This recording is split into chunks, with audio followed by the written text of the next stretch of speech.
Okay, and I'm going to go ahead and just share my screen here. Okay, so I'm on the, and hopefully everybody can kind of see this. I'm on the back end of the site when you log in, and you can click on the members only page we have where you have the speaker in a box content that's available to you. So there's a couple of different things on here I would definitely tell you to make sure you check out that could help you quite a bit, coming up with a script and a calling plan. And this is more for people who are looking to target either the college market, whether that's speaking to staff or speaking to students. For those of you who want to do private company training, let's say, for example, you want to train HR departments, or you want to train the sales team, or you want to possibly get booked to do a corporate retreat, for the C-level executives of a company. So one of the first things you need to do is figure out what's your game plan with this. What is your goal? Basically, you want to talk to, staff or students. Do you want to do the private training? Do you want to do all three? Kind of figure out what your game plan is going to be for that. Which one of your topics you think will resonate the best, and is it a topic you can make into a half day or full day event? Because typically, like for example, when I do private company training, I'm either there for a half day or a full day.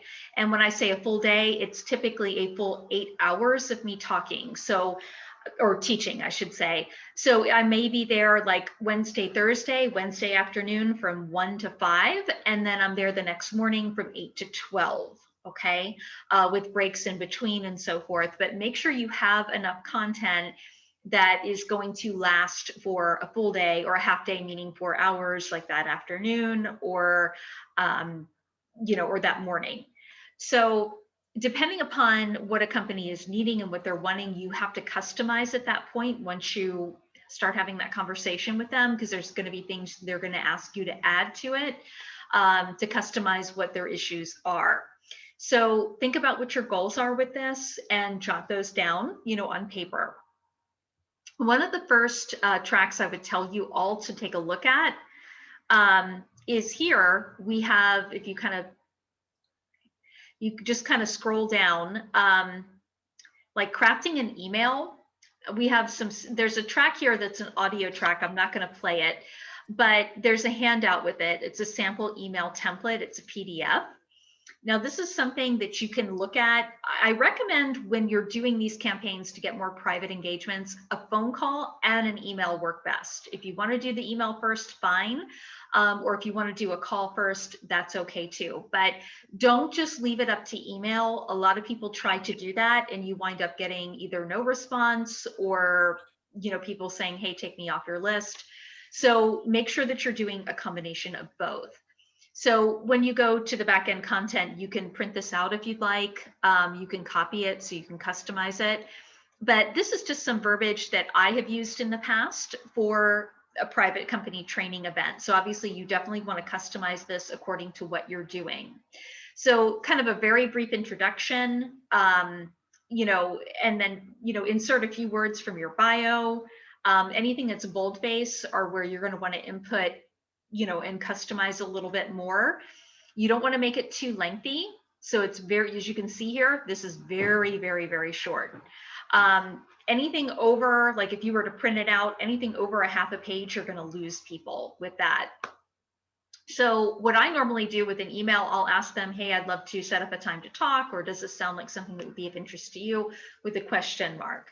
Or if I'm going to be calling, I'll let them know, hey, I'm going to be, just so you know, I'll be following up in a few days. I can't wait to speak with you about this.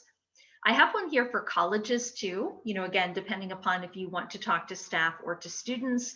But again, you can see it's very, very short verbiage when the email text. So that's on the back end content. It's under track, and I have an audio track that goes with that. All of our audio tracks, if you have not listened to those yet, they are usually 10 minutes or under. So you can listen to those as well. But that's track number 11. That's one of the first places I would tell you to go. The next thing that you want to do is you want to, see the other thing that's on here. Okay, making calls, which is track 19. Again, it's a short audio clip. I would say listen to that. And then I have two different handouts here, things to keep in mind and rebuttals and follow up, which I went ahead and I pulled that up. So if you click on that, it's going to pull up a PDF. But the rebuttals and follow-up, it's kind of a good overview of some things that you may get back when you're on the phone with them, when you're calling into a company. So, again, sometimes they don't like, we don't normally book anybody from the outside. So this kind of gives you canned generic responses that you can customize for what you do.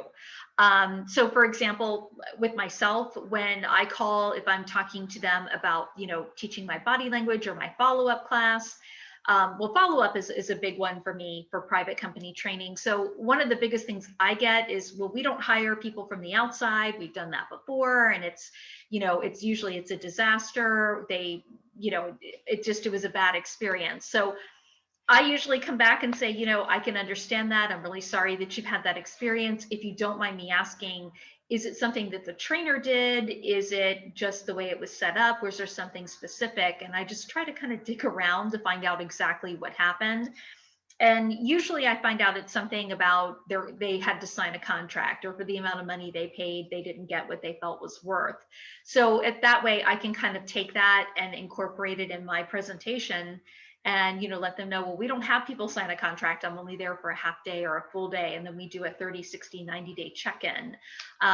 So there's just verbiage here that you can look at and pull from, because you are going to get people who will be rebuttaling you. They're not interested, or they've tried it before. So definitely, read through the rebuttals and follow up as well. And again, that's on the back end content here. And then the other one, that's also under here, let's see, things to keep in mind, just another handout.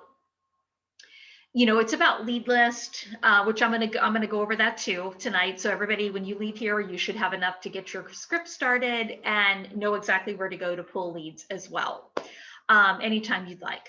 So some things to keep in mind, lead list, obviously it used to be that an executive would stay at a position for 5 years or more. Now the average length of a executive, whether it's a VP or even a CFO, CEO, it's under 2 years. So a lot of times, when you're pulling lead list or if you're calling into a company, don't be surprised if they're like, oh, that person's not here anymore. It's par for the course anymore. There's just turnover is bad in every industry. If you're going to color code your Excel spreadsheets, if you keep, your leads in Excel, I have some tips on that. So definitely read through it. And these are things that I do personally with my leads. So for example, if you looked at my Excel spreadsheets, red means they're not interested, or, just, you don't need to call us again. If it's green, that means I have an appointment or I've sold them, or sent them a contract. If it's orange, I'm going to be following up. I've sent them a proposal. I need to, it's an more urgent follow-up. And if it's yellow, it just means that they're wanting me to call back at another time. You don't have to use my color coding system. You can use whichever one you want. Use what works for you. Some people like to use more technology-based software like Zoho or Salesforce. If that works for you, great.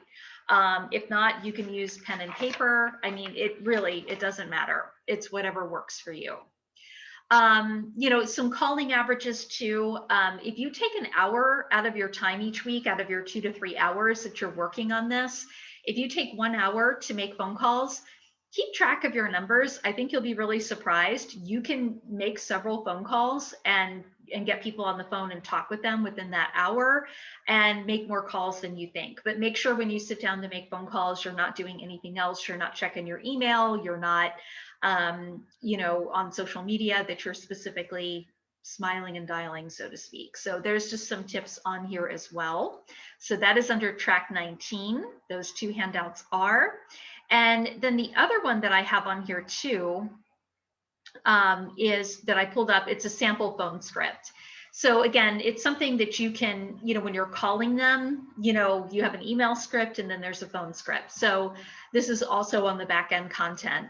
But, like with mine, I keep my scripts short and sweet. You're basically, when you call in, there's two goals you have. Number one, you want to find out, is this of interest to them? Is this solving a problem that they currently have, whatever your topic is? And I'd love to send you some information on this and set up another time to talk. So that's your only two goals when you're calling, are those two things. Okay, so you want to keep your script short and sweet. It does not need to be lengthy. It's just, and this is the first call of many that you'll probably have with this individual if there's interest there. So you're welcome to use what I have, or you can customize it, totally up to you. But I highly recommend with your leads that you're calling into the company. So many people anymore are inundated with email. They get tons of email a day. They may glance at it and think, hey, this is interesting, and they throw it to the side, but they don't reply back. They save it to maybe look at later. With a phone call, many people, there's a lot of people that don't do calls anymore. They just don't call, even salespeople, which kind of surprises me.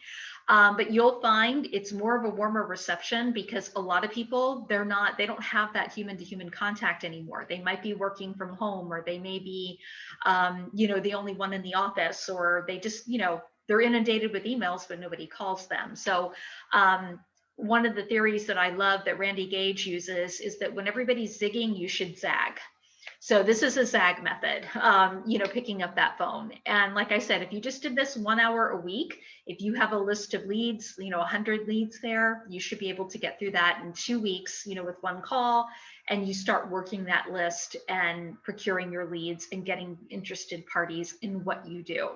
So have a phone script. This is a good example of a phone script. And I have this here on the back end content as well.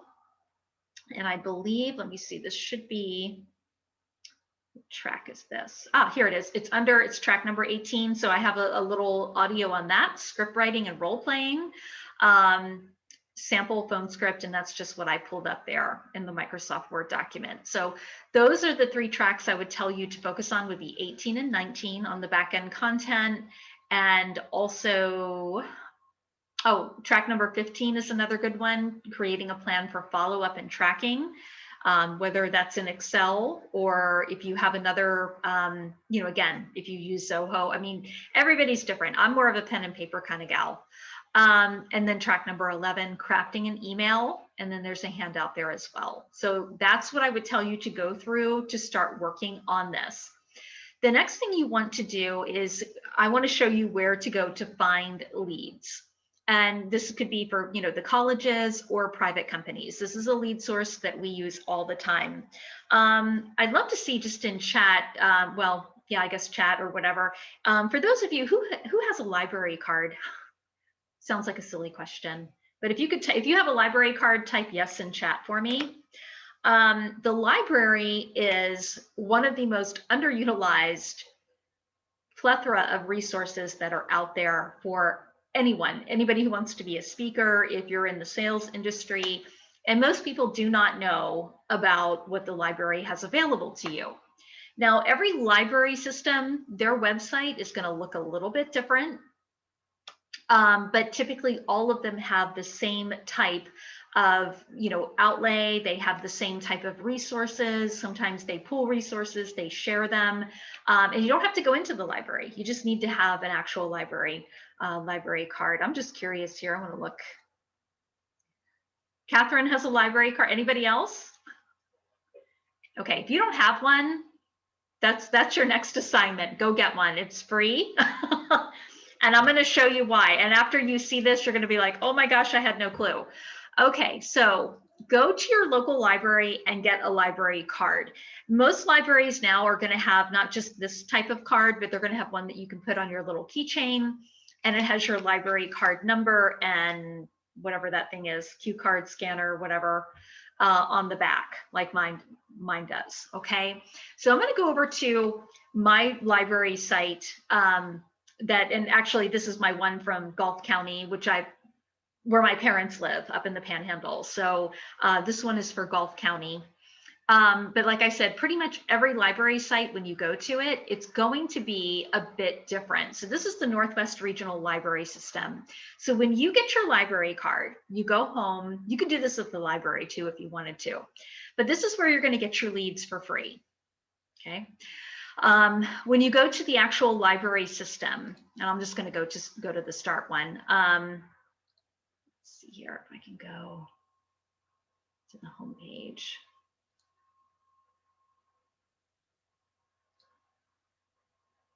Okay, hold on. When you go to your library system online, pretty much every single library is going to have this. Let's see if this pulls up right. I'm just trying to go to the home page to show everybody where this is and how this works. I guess it's not going to let me do it.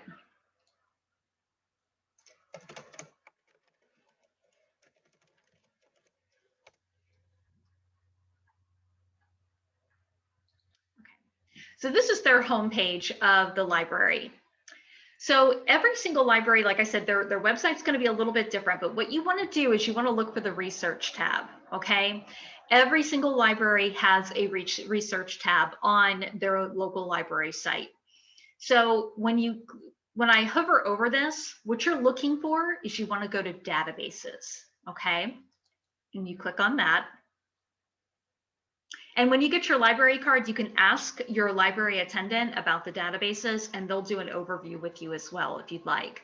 But every single library system has a database link, several different databases that are available, but you have to have your library card to access that remotely. Now, obviously there's Ancestry.com is on here. The ones that you want to, the Northwest Florida Library is small, so there's not that many on here. So normally it'll be most bigger libraries will have this separated by business, by languages, all kinds of stuff. So if they do, go to the business tab. But they have one on here for A to Z databases. So what you want to do is you want to look for either Info USA, Reference USA, LexisNexis is another one that a lot of the libraries will have access to, but some of them, they want you to be in, like on library property to use it. And then there's A to Z. Now, all of these databases, if you went to Info USA or Reference USA online, they are going to charge you for the lead list that you buy from them. They all have a kind of like a rounded deal with the libraries where they'll say, okay, Northwest Florida Public Library, the Bay County Public Library, the Tampa Library can have access to our databases for free for the next 6 months to a year. Their members can. And you're going to find it on the database tab here. So we're going to click on A to Z.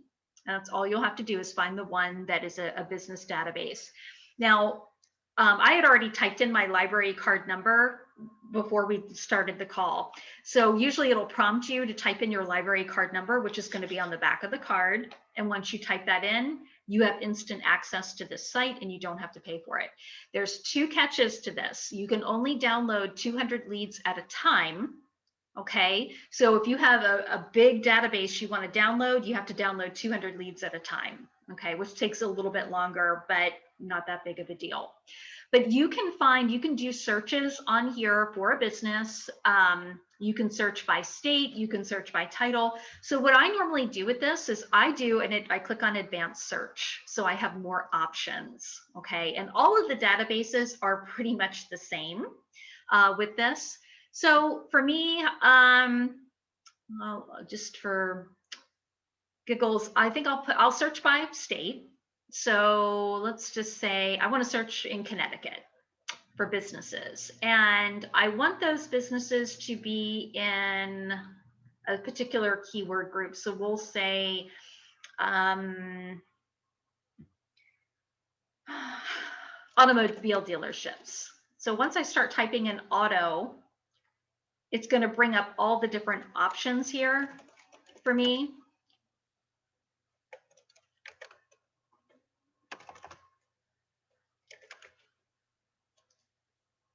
So we'll just put, that's not right, let's see, dealer.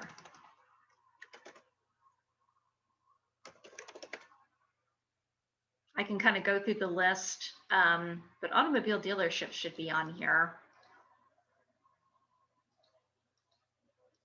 This is a new target market for me for the auto dealerships. So let me try to put car dealership.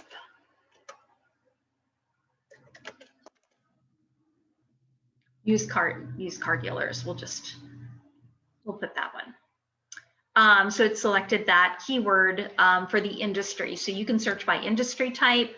Now, the next thing you want to do is you want to find a contact that you can talk to. So I always search by title. And if you're not sure what title to go by, you can certainly ask me. I can give you my feedback of who I think would be good based on what you're trying to do. But with the auto dealers, it's usually the general manager that you're going to talk with. So I'm going to select general manager. If I wanted to also search by women-owned businesses or a franchise, I just only want the franchises, I could select those options here. There's also other search options here for if you want to do Fortune 1000 companies, if you want to search by, like, if you just want to talk to female executives, you could do that by female executive. You know, how many PCs the company has is a little weird, but I think if somebody was doing IT work, that would be something they would want to know. So there's all sorts of search options on here. You know, you can search by employee size, how much money they make over the year.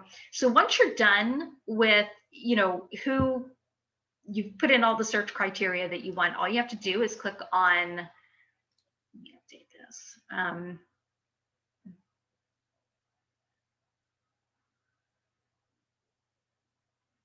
So there's 124 records here. So I'm just going to click on search, and that's going to bring up the whole database of 124 car dealerships in Connecticut.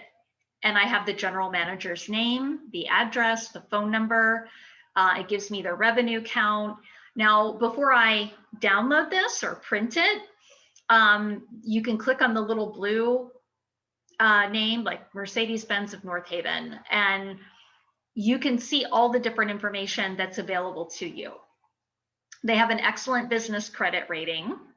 A2C does this. They'll give you a lot of different information. I have their website, their fax number, what their revenue was last year when they were established. They're a private company. They're not a franchise or anything like that. So I have all this different information. Let's see, square footage of their dealership, what their hours of operation are, who their area competitors are too. So I have all of that. So you can look at each record, and like here, for example, I have who owns it, Mike Morrow. The general manager's name is Todd. And then you also have, sometimes they will list the email here too, which is helpful. So that's if you click on each record and you want to see, you know, what's on there, you can certainly see all the information that's on here. But what I want to do, I'm going to go back to my results. And this is going to bring up the whole list again. So what I want to do is I want to click on the download button. Okay. Now it's going to ask me, do I want this in Excel format, CSV? Now I want not just the results view, I want the details view as well. Like you can do, like, if you just want the results view, that just gives you the basic information, where details view is going to give you everything. I normally will download this in Excel because I'm, you know, to me, I use everything in Excel, but you know, there's other ways you can have it downloaded too. And then just click continue, and it's downloading, and here's my file. So all I have to do, once this downloads, I can open it up, and I can just keep this. I can save it to my computer, and I can keep it in this Excel file. I'll name it Connecticut Auto Dealers. So just so everybody knows why I'm doing this, it's my follow-up class that I do. It's to teach salespeople how to do follow-up. Editing. Oh, wait, you know what? I didn't do this right. Oh my gosh, sorry. Sorry, ladies. What you need to do is you need to select before you download, make sure you're selecting. It's, this is where I was telling you it's only going to let you download 200. So what you need to do on each page, there's 5 pages here. You need to go up here at the very top where it says not by anybody's name, but it says business name. Once you click on that, it's going to say 25 records selected. You go to the next tab or next page. Same thing, click where it says business name. 50 records selected. And like I said, you can do up to 200 in this particular, well, and pretty much all of them. They'll let you automatically download 200 leads at one time. So all 124 are selected. So once I've done that, then I go to the download button. Sorry about that. So I'm going to go ahead and download that in Excel. I want details view. I'm going to click continue, and that's going to download to my computer. And then I can show you what it's actually supposed to look like instead of a blank document. So I can save this to my computer as Connecticut Auto Dealerships. Okay, so here we go. So this gives me all of the different information. So this, some of this stuff is automatic. It's going to tell you where it came from, A to Z databases. I downloaded it as of today's date. I think this date is when they were last checking the information. So I have, again, here's Mercedes-Benz of North Haven, their address. It's going to show the physical address, and it's a little hard for me to do with the screen thing here. Let's see. Okay, physical city that they're in, North Haven, their phone number, the executive's name, Mike Morrow. He's the owner. He's a male. They have 180 employees at this location, their revenue. So I have all of this information. Okay, it's just going to scroll across. So I have all of this. So I can take this and just, keep it all in this database. And if I wanted to, like, I could even take like this particular cell, and I can just put notes. Like this is what I do when I'm calling. I'll just do one segment that says notes. So if I call this Mercedes-Benz of North Haven, Mike's not there, Todd's not there, but I'm like, okay, I got their voicemail. I could put BM for voicemail. And then the next time I call, I put a little / /, and if I talk to them, I can make notes in it. So that's how I use it. But again, you can do what you'd like. But this is the way that you can get these leads, not have to pay for them, but you got to have your library card to do it. So this is your, once you figure out what market you want to attack for the private company training, is it colleges, is it companies? Then, figuring out, okay, writing up a script for the phone, to call, and then writing one up for email, for follow-up, and then pulling the leads, is your next step. So once you do that, you have your script, email and phone, and you have your leads, and you're off and running. Okay. So that's the crust of it right there of, kind of coming up with an actual campaign and where you can find leads. These resources are great, and your library will switch these out all the time. Out of all of them, LexisNexis ranks as #1 ACEs. That's my favorite. Info USA is great. Reference USA and A to Z is also very good. So it just really depends on, which one your library has available at that time. So don't be surprised if you log in one day and Info USA isn't there, but Reference USA is, or LexisNexis is. You can use a different database. It's okay, a database locator. But that's how you do it. You can download those anytime, 200 at a time. And I'm going to run into chat here and see. Our associations, that's a great question. And I can show you where that is, Dee. Or I'm sorry, Catherine. Dee, let's see here. Do you get the email from the site? Oh, you're talking about the email templates, the templates that I was just talking about, Dee? Or, sorry, you're on mute.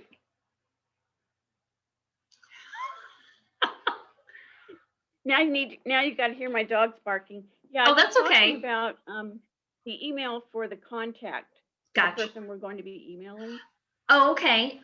So you in the database, in this database? Right. Okay. So like, for Is example, that person's email in there? yeah, but it's not, I mean, obviously not all of them. So let's see. Okay, I'm going to check. I'm going to look at this one, executive. And you can, like, if you download the detailed view, it's going to download everything. But this shows you everything that's Okay. available to you. So like, let's say for this one, executive Kia, that you're going to find the contacts are actually going to be down at the bottom, and it doesn't look like they have their email for that one. But some of them will have it, some of them won't. Okay, but you will have their Okay. email or their website address. But that's why I say too, with a lot of times, I'm a bigger fan of calling first and then emailing. Or if I do Okay. email first, I'll just say, hey, we sent you something and I'm following up. But I think either way, you're going to get better traction with a phone call, and find Okay. out what's, like, for example, if it were me calling, the general manager, John, if I were talking to him, one of the first things I would be asking him is, are you finding it challenging to manage your sales and service team? To ensure that your sales and customer, your sales are being followed up with, that you're closing more deals, and that your service center is using different things where they can upsell your clients, because since you're the GM, that falls on you. Where do you feel you're at with that?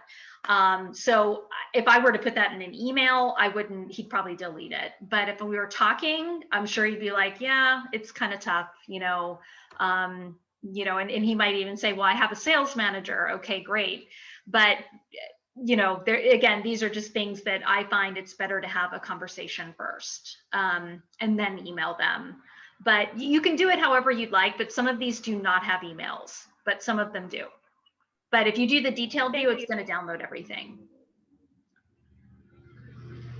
Okay. All right. So this kind of gives you a good start off. I want to open the floor for any questions. Where, are you all kind of what are you thinking as far as like where you want to start? Do you have an idea?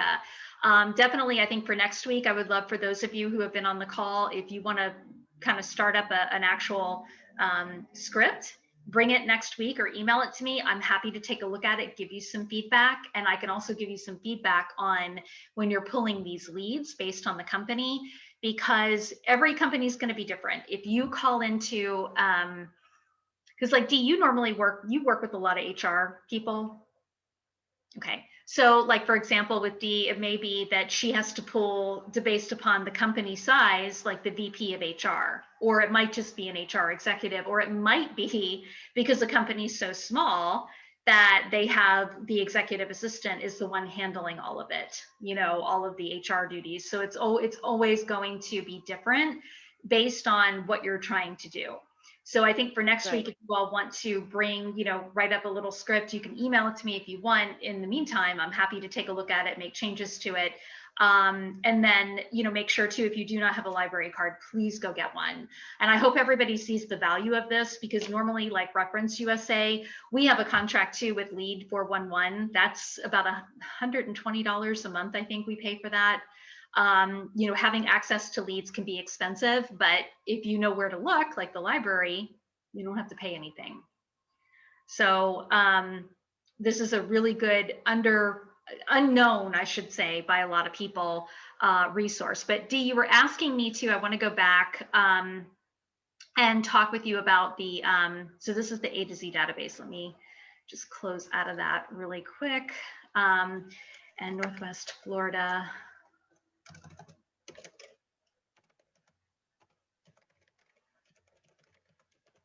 You're asking me about the associations, and yes, you have access to that too at the library.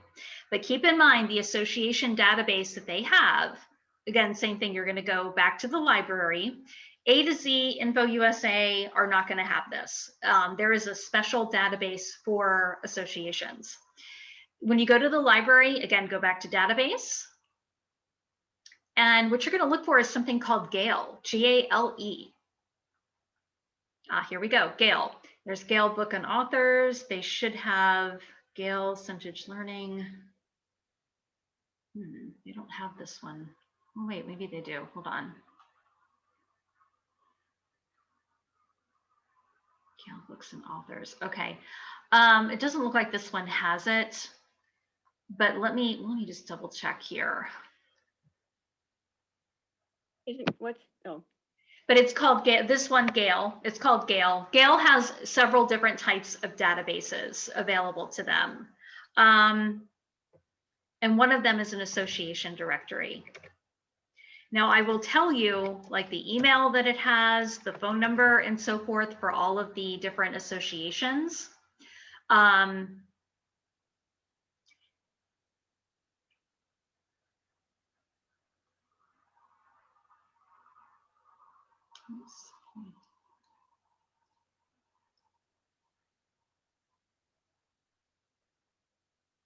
Ownership and file. Business.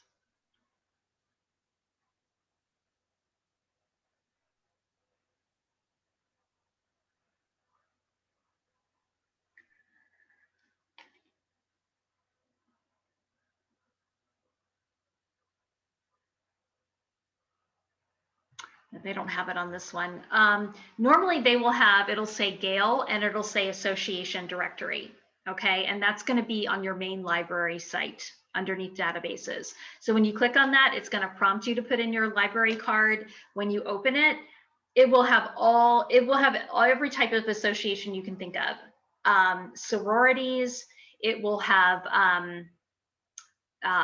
the other one for the men, fraternities. It will have, and every association under the sun will be listed in there. And you can do the same thing. You can search by the type, you can search by city, state. They have a lot of different search options, and same thing, you'll be able to download that into Excel. But it's called Gale, just like it looks here. This particular library does not have access to the Gale directory for whatever, or Gale Association directory. I don't know why. Let me just try one more thing here, because it looks like there's a lot of stuff on here, but it's not showing me. Yeah. So your library, normally most bigger libraries have it. This one is a small for Gulf County, so it doesn't have it. But yeah, I need to get an updated library card here for Orlando, and I'm sure I'll have access to it. But you can find that too on the library. And if any of you get a library card and you're stuck, you're like, oh gosh, I can't find this, definitely, like I said, give me a call and I'll walk you through it. Because most of the library databases and websites are set up the same, okay? But that's how you can go about getting those leads for free.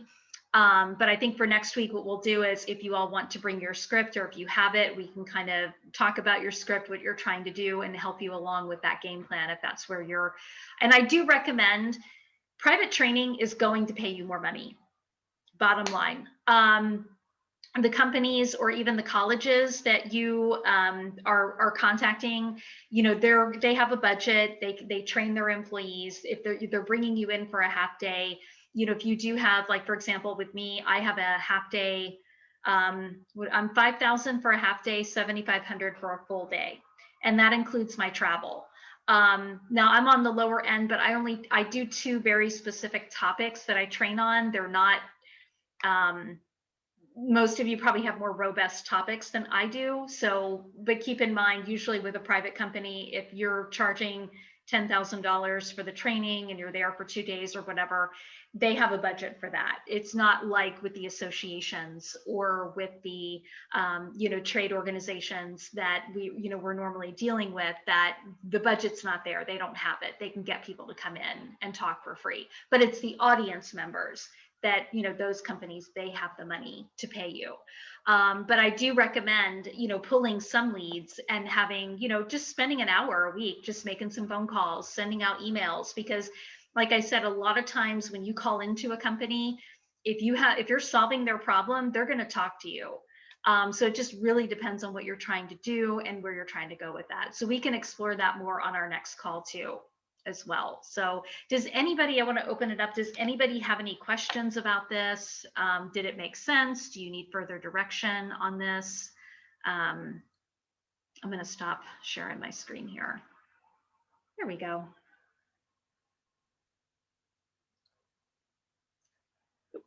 Let's see, do private businesses do shorter lunch and learns, or are they all longer? They do lunch and learn events. I will tell you, for like an hour-long event, to me, I think it's better if you can get in there and train them for a half day. You're going to make more money. But yeah, they do those too. Absolutely. But I do think, if you're there a shorter period of time, if you're, in, let's, like with me, I'm in Florida, to do an hour lunch and learn in California, it wouldn't be worth my time. I don't think. I would be like, you really need to have me there longer. So you can always incorporate those in your private training too. Does anybody have any questions about this, or about writing a script or finding the leads? Does it, Dee? Oh yeah, go ahead. Just please unmute yourself. Yeah. I'm wondering if focusing on the private organizations, what would be the minimum income or gross or whatever of companies that they would have a budget that would pay $5,000 for a half a day? Do you have any feel for Yeah, that's a good question. So like when I'm pulling leads, me personally, I try to, there's two ways you can do it. You can pull by, it's one of the options on there. You can pull by the annual revenue that they make, or you can pull by number of employees. Now there's pros and cons to both of these. If you pull by annual revenue, and let's just say, Dee, you probably work with companies that, like, what's your average, like a client, like what, 20, 30 employees, maybe 50? Oh no, I like 500? 500 to Yeah, okay. 1,000. Okay. So for example, if you pulled by not-for-profits. Yeah. And of course, the first thing I hear. Well, nonprofit. Yeah, you're always going to hear that with nonprofit. That's a broken record right there. But let's just say you were pulling leads. If you went by the revenue, the big problem with that is that, you might pull companies that have, like, let's just say 700 million in revenue. Okay, great. But then you call and find out they're like, oh yeah, actually, Dee, we're a real small company. We only have like 10 people here. There's a lot of companies that their revenue's real high, but they have very little, because, like, for example, like Wild Apricot's a good example of that. We use them as our membership software. They're based out of Canada. They probably have like 20 people that work for them, but their revenue is unbelievably high because it's an internet-based you know what I mean? There's only so much that has to be done and maintained. So I like to play it safe and search by employee size. So if you're, normally if you're dealing with companies that have 500 to 1,000 employees, search in that range. Because logistically, if the number of employees are, the same thing with me. If I call into a company and they're like, oh, this sounds great, but we only have 2 salespeople, it's a little bit of a harder sell, because $7,500 for those 2 people, even though it can be worth it, it's just sometimes that's harder to sell, where if it's a company that has 10 or 15 salespeople, it's a different story. So I like to play it safe and search by employee size, go by the number of employees that they have. Because you will find the revenue will match up with that too. But yeah, I've done that before, where it's like I searched by revenue thinking, oh, this is great. And they're like, oh yeah, this sounds great, but we don't really, we only have like 5 or 6 people in the office. So there just wasn't any need. So I would say to go by the amount of employees when you're searching. Okay. Anybody else have any questions or anything that they want to? And hopefully everybody has enough right now. You can go back and look and start working on some type of script you can write up. The reason I've been doing this a long time, I still have scripts in front of me, when I'm calling, because if I'm like you were saying, you're in here, your dog barking, or the phone's ringing or whatever, something happens and your phone's ringing and the prospects picks up and you're like looking out the window and you're like, wait, what? It kind of gives you something to anchor back to. So I always have some kind of script in front of me, but I make it short, sweet. And again, 2 goals, is there, are you interested in learning more? And let me send you some information. So once I determine that, I ask a few other questions, and that kind of gets the ball rolling. I send it over, and then that's when the follow-up can start. And obviously private training, average, I would say, is 3 months for the people who are really interested, or the companies that are. Sometimes it's a little bit The longer. time to book. Yeah, because sometimes it's a little bit longer, but that really, honestly, that depends a lot on the price point. The people who are in that $25,000 to $30,000 range, where they're training the salespeople for a week or 2 weeks or whatever, they have to, number one, justify the cost, and then they have to be like, okay, how are we going to plan this? Because we have to have these people working while these people are training, so it'll take longer. So that's why I like half day, full day. And then what I normally do when you do that, have a 30, 60, and 90-day follow-up system with those people, where you're following up virtually 30 days. Okay. And then you're following up in another 60 days to make sure that the work is getting done and the goals are getting accomplished. So anybody Hey, else? there is a question in the chat. Oh, okay. Which one did I miss? What library card did you get? Focus the video colleges. It looks like Catherine's question about lunch and learns. Oh yeah, that I covered. Yeah. So Catherine, again, there are companies that do that, but again, I think it's better if you did a lunch and learn, incorporate that in your half day training, like maybe do a lunch and learn the first day, and then maybe the second day do a half day training, because that 1 hour, unless they're right down the road from you, again, if you fly to California, if I did that, I'm here in Florida, to fly to California for a lunch and learn probably isn't going to be worth my time or theirs. So yep, I did hear you answer that. Oh. Thank you. Okay.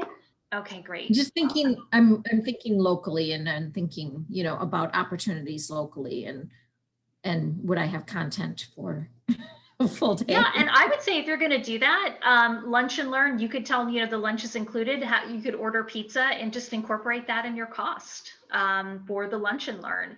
But obviously, if it's a lunch and learn, it should be, pick a couple of bullet points that you want to focus in on, make sure that they're learning and implementing, because again, it's going to be an hour, but they're going to be eating, so they're sidetracked.